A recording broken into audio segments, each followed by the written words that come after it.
Salut tout le monde et bienvenue au podcast Les vraies affaires zéro bullshit. Ici Roch Cholette. Merci beaucoup d'être avec nous en ce lundi. Et n'oubliez pas, ça ferait bien notre affaire si vous pouviez partager le podcast, que ce soit sur Facebook, sur YouTube, commenter, interagissez. Ça ferait notre affaire, ça nous donnerait un bon coup de pouce. Ça ne coûte rien et ça nous aiderait. Je veux vous parler de la journée d'aujourd'hui. On est le 13, lundi le 13. Pourquoi je vous parle de cela? Eh bien, calculez une semaine d'aujourd'hui. Ça donne lundi le 20. Et ça, lundi le 20. Qu'est-ce qu'il y a le lundi le 20? Bien, lundi le 20, bien, c'est l'élection générale au Canada. On va se choisir un nouveau gouvernement pour les 18 prochains mois, pour les 48 prochains mois. Qui sait, ça sera un gouvernement minoritaire ou majoritaire. Et c'est pour ça que je vais vous parler de cela aujourd'hui, parce qu'il reste une semaine. Et c'est donc un dernier sprint. Je veux vous parler des enjeux qui vont se présenter devant nous, puis analyser ça avec vous rapidement. Alors, je vais commencer. Quand j'ai réfléchi à ce que j'étais pour vous dire, je pensais vous en parler plus tard, mais je commence avec ça parce que je regardais des sondages, en fait, l'agrégat des sondages. Parce que un sondage dans une province, un sondage à telle date, dans une situation particulière, ça donne pas toujours l'heure juste. Alors, il existe des systèmes, si on veut dire ça comme ça, qui mettent tous les sondages ensemble puis ils arrivent à une conclusion. Alors, ça prend les sondages de l'Est, de l'Ouest, du Manitoba, de l'Ontario, du Québec, on brasse tout ça ensemble, puis ça nous donne un portrait. Et les différents sondages à l'intérieur même des provinces. Alors, celui que je regarde particulièrement, ça s'appelle Canada 338. Pourquoi Canada 338? Bien, parce qu'il y a 338 comtés, puis ça s'appelle Canada 338. La dernière mise à jour s'est faite hier. Alors, ça met la table, donc, pour la dernière semaine. Et pourquoi je trouvais ça important de vous en parler? C'est parce que c'est tellement serré, là. C'est impossible à prédire le résultat de l'élection. Il y a toutes sortes d'éléments qui vont venir jouer. Quelquefois, ce sont des luttes à trois dans des comtés qui vont faire basculer. Et on est si près là, d'un gouvernement minoritaire à un autre. Je pense qu'on s'enligne sur un gouvernement minoritaire. Les fortes proportions sont que ça sera minoritaire, donc moins de 170 sièges pour un parti. Mais c'est excessivement serré. Alors, ce que je voulais commencer par vous dire, c'est, je vais vous donner les chiffres au Canada. Comme ça, je vais parler du Québec plus en détail. OK. Alors, Canada. Écoutez bien ce que je vais vous dire là. J'ai enlevé les fractions. Mais les libéraux et les conservateurs sont à 32% chacun. Difficile d'être plus proche que ça, là. On est année à année. Le NPD est à 19. Maxime Bernier est quand même à 6,2. Et les Verts sont à 3,2. Alors, Maxime Bernier à 6,2 fait mal aux conservateurs. Et peut-être ça va être l'élément qui va jouer. Je n'aurais pas pensé ça. Il y a le mouvement anti-vaccin. Ça représente peu de gens, très peu de gens, moins de 10%, mais peut-être que c'est suffisant dans certains comtés, si on met beaucoup de votes ensemble dans un même comté, de faire basculer donc le vote vers quelqu'un d'autre que chez les conservateurs. Donc, il pourrait jouer le trouble-fête. Il ne gagnera même pas dans son comté, Maxime Bernier. Il n'y aura pas un seul député, mais il pourrait faire basculer des comtés. Avec ce scénario-là, puis à cause de la concentration du vote, les projections sont que les libéraux vont avoir 145 sièges, puis les conservateurs 129. Mais ça ne prend pas grand-chose pour basculer, là. On s'entend, ça ne prend vraiment pas grand-chose pour basculer. Donc, 145 à 129. Maintenant, je veux vous parler maintenant au Québec. Vous avez vu, je n'ai pas parlé du Bloc québécois, parce que sur la scène nationale, le chiffre du Bloc, c'est pas beaucoup, mais ça représente aucune valeur, parce que c'est juste au Québec, évidemment, le Bloc. Alors, je vais vous parler donc des sondages au Québec. OK, suivez-moi, là, je sais qu'il y a bien des chiffres, mais c'est intéressant, vous allez voir. Je vais commencer par les intentions de vote. Libéraux, 33, Bloc, 29, conservateurs, 19, NPD, 12, Bernier est à 5, puis les Verts sont à 4. Alors, au Québec, Bernier est un petit peu moins populaire qu'ailleurs au Canada. Avec cette répartition de vote-là, eh bien, les sièges seraient à peu près comme ceci. 35 sièges aux libéraux, 30 pour le Bloc, 11 pour les conservateurs, puis le NPD garderait son seul député. Ce qui est intéressant de voir ici, c'est la fluctuation Et la fluctuation arrive juste à un endroit. Les libéraux gardent le même nombre de sièges, 35, qu'à la dernière élection. Le NPD garde un siège. Mais la différence, c'est très minime, là, mais c'est de 2 ou de 1 siège qui basculerait du Bloc québécois vers les conservateurs. Le Bloc diminuerait, puis le Parti conservateur augmenterait. Est-ce que ça serait le siège de plus au Québec qui ferait passer les conservateurs au gouvernement? Ça serait quand même excessivement serré si ça se produisait comme ça.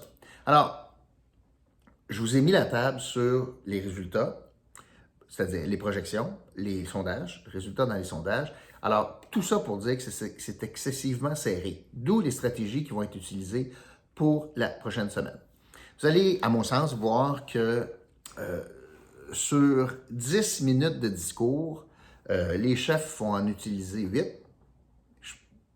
pour dénoncer l'adversaire, pour définir l'adversaire, pour démoniser l'adversaire, qu'il pense le plus susceptible de lui faire mal, dépendamment des circonstances, là, au national ou dans un comté en particulier. Alors, 8 minutes sur 10, puis 2 minutes pour vanter leur programme, leur équipe, puis ce qu'ils ont fait, puis le bilan, puis etc. Ça sera donc des stratégies négatives dans la dernière semaine pour mieux définir l'adversaire. D'ailleurs, je fais une parenthèse, François Legault, c'est exactement ce qu'il a fait. Pour justifier son choix d'appuyer Aaron O'Toole chez les conservateurs, qu'est-ce que François Legault a fait au commencement? Il a commencé par dire, ben là, au fédéral, là, il y a 3 partis pour qui tu ne peux pas voter, là. C'est des centralisateurs, là. C'est les libéraux, on ne peut pas voter pour ça, là. Justin Trudeau, il veut s'accaparer des pouvoirs des provinces, là. Pas bon, ça. Le NPD, c'est la même maudite affaire, puis les Verts, c'est la même maudite affaire. Pour Yves-François Blanchet au Bloc, peut pas appuyer ce gars-là, il ne formera jamais le gouvernement. Fait que dans le fond, il me reste juste un choix. Un petit peu plus, puis il disait par dépit, en se bouchant le nez, il disait, ben, O'Toole, c'est pas si pire, puis je m'arrangerais bien avec le chèque des garderies. J'en aurais pas mal à vous compter sur le chèque des garderies, mais j'y reviendrai. Donc, même le premier ministre, il est allé par, dans le fond, déduction. Il est allé par, ah non, je peux pas faire ça, je peux pas faire ça, je peux pas faire ça. Fait que, dans le fond, il me reste quoi comme choix? Il a pas dit, je suis en amour avec Aaron O'Toole, puis c'est mon meilleur, puis oui, donc, là, c'est pas ça qu'il a fait pantoute. Les campagnes des chefs vont avoir cette allure-là. Vous allez voir que dans la prochaine semaine, on va définir, donc je le disais, l'adversaire. Et je vais tenter de me risquer pour deviner le genre de discours qu'on utilisera dans chacun des camps. Alors, je commence. Pour les libéraux, alors M. Trudeau, ce qu'il va dire, premièrement, son adversaire, là, manifestement, c'est les conservateurs, fait qu'il va beaucoup parler des conservateurs, il va démoniser Aaron O'Toole, il va dire qu'il n'y a pas de colonne, qu'il n'est pas capable de tenir tête à sa gang, qu'il n'est pas capable de tenir tête à l'aile radicale pour les armes à feu de son parti, que ça va être tout croche sur la question de l'avortement, en matière de l'avortement, en matière d'environnement, la même chose, en matière de COVID, c'est la même chose, il n'est même pas capable de forcer la vaccination de ses députés, etc., etc. Donc, il va dépeindre un loose cannon, un gars qui n'a pas de colonne, un gars qui va nous ramener en arrière en environnement, en droit des femmes, en matière de santé publique, en matière d'armes à feu. C'est un gars qui va nous ramener derrière dans des années qu'on a vécues auparavant. Ça va être la tentative de Justin Trudeau de dépeindre donc Aaron O'Toole. Il l'a fait depuis le début, mais vous allez voir probablement non seulement qu'il va continuer, mais il va intensifier ça dans la prochaine semaine. Au niveau du Bloc, ce que les libéraux vont dire pour le Bloc, parce qu'ils vont s'attaquer, je pense, au Bloc un peu, c'est beaucoup moins que les conservateurs, mais quand même, vont dire c'est un vote inutile. Là. Vous n'avez pas besoin de chien de garde. Là. On est capable de faire affaire avec le gouvernement du Québec. On est capable de faire des deals avec le gouvernement du Québec. Je l'ai prouvé. Puis c'est un vote pour rien, là, parce que j'aime bien mieux avoir un député qui a un mot à dire au caucus pour le Conseil des ministres. Ça, c'est pas mal plus utile que d'avoir Yves-François Blanchet, de temps en temps, se lever en chambre pour dire « Hey, ça n'a pas de bon sens. » C'est honnêtement à choisir. Donnez-moi quelqu'un, M. Trudeau va dire, donnez-moi quelqu'un qui va avoir droit au chapitre dans les décisions. Les conservateurs, maintenant, vont dire des libéraux que pour M. O'Toole, le thème de cette dernière semaine, ça va être un référendum sur Justin Trudeau. Ça va être un référendum sur lui, puis il va poser la question, est-ce qu'on peut vraiment vivre avec 4 ans encore de ça? De l'amateurisme à l'international, un gars qui ne respecte pas ses engagements, qui fait des fling-flang, commissaire à l'éthique l'a blâmé, c'est un parti corrompu, on l'a déjà vu,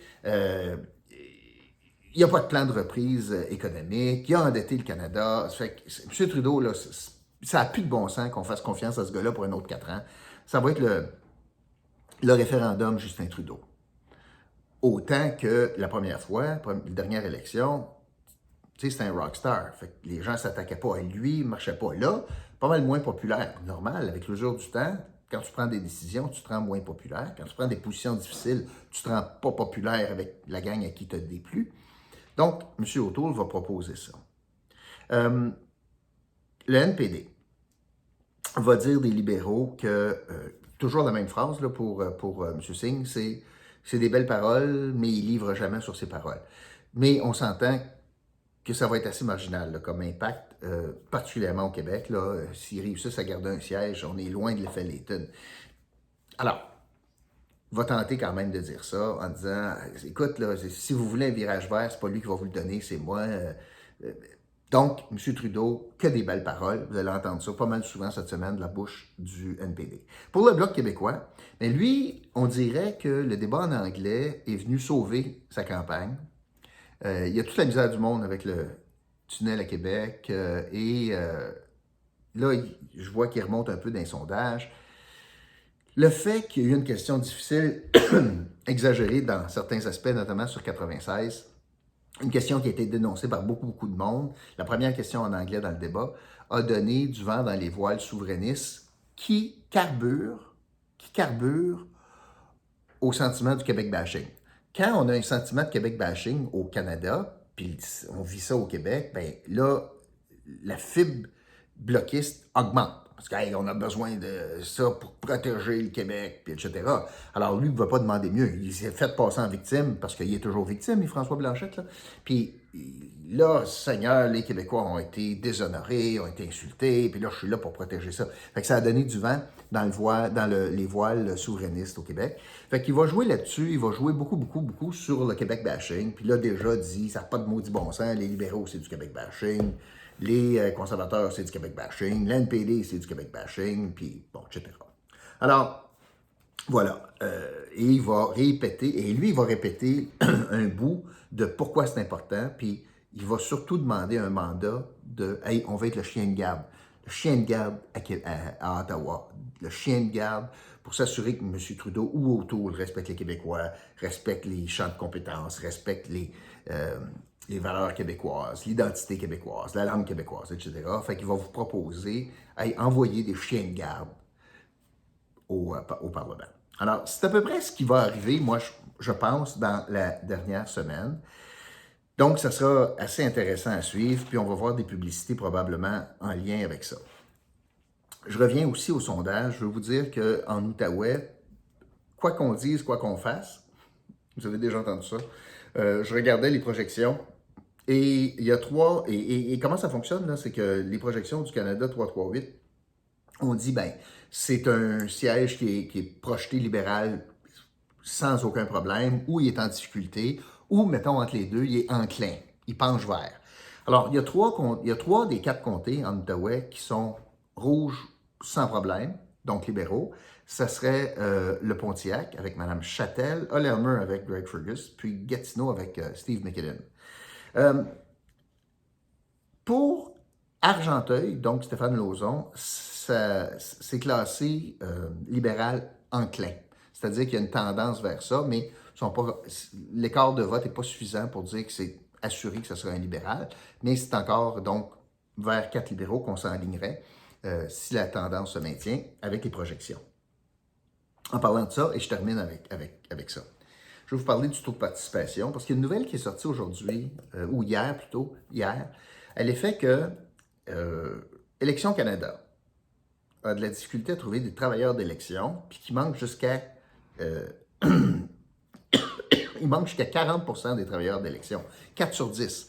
Alors, si on avait besoin de 10 travailleurs ou 10 travailleurs dans un bureau de vote, ben, il en manque 4. C'est bien du monde à la messe. On était une semaine. Je passais aujourd'hui, bureau de vote par anticipation, grande file à l'extérieur. Alors, je vous donne des exemples. S'il faut que ça arrive lundi le 20, puis il y a beaucoup de monde à la messe, puis que On a la COVID en tête, puis les procédures, puis les masques, puis on n'a pas de personnel, puis ça finit plus. Puis mettons qu'il pleut lundi prochain, mettons qu'il ne fait pas beau, il y a du monde qui vont se tanner. Il y a du monde aussi qui dira non, de la merde, je n'y vais pas. Un faible taux de participation aide le gouvernement sortant. Un faible taux de participation va aider M. Trudeau. Pourquoi?